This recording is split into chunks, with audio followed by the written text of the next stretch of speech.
Guys, kalau you ada EV pickup truck, mesti mau set up ini barang. Mari, bawa korang tengok.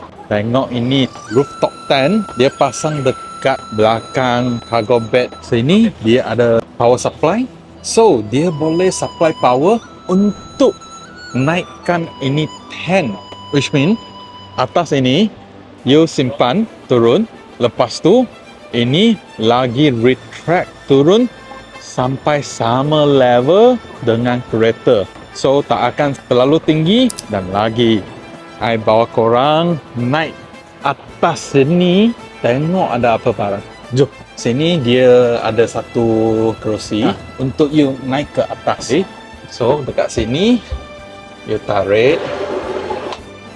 Okay, tarik ke belakang. Dan ini boleh dinaik. Nampak tak? So, ya, ini tempat untuk you tidur. Kat atas, tengok transparent punya bumbung. Ya, sangat nice. Ada 2 layer.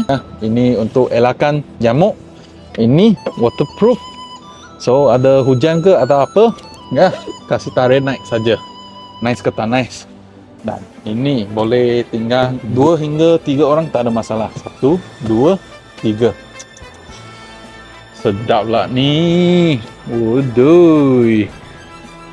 So, lepas naik, you kasih tutup saja. Okay? Oh, tak ada. You tutup ini cover dulu. Lepas tu, ya, ini kasih tutup. Kau tim. Nice ke tak nice? Satu family kecil, 3 orang. Ya, pergi camping. Tidur dekat atas kereta. Sedap. Dan bawah bukan itu saja. Tengok sini lagi ada LED lampu. Okey. Nampak tak? Wah. Dan dia juga boleh buka. Okey. Tengok. Boleh tengok luar.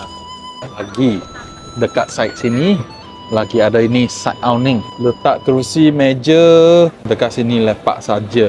Nice ke tak nice? Ini tempat actually pun satu living room ini macam. Jika hujan ke atau apa, you pun tak payah risau. Ini waterproofnya cover. You kasih buka saja, turun dan kasih zip. Kau tim. Nice ke tak nice? Kasih komen dekat bawah.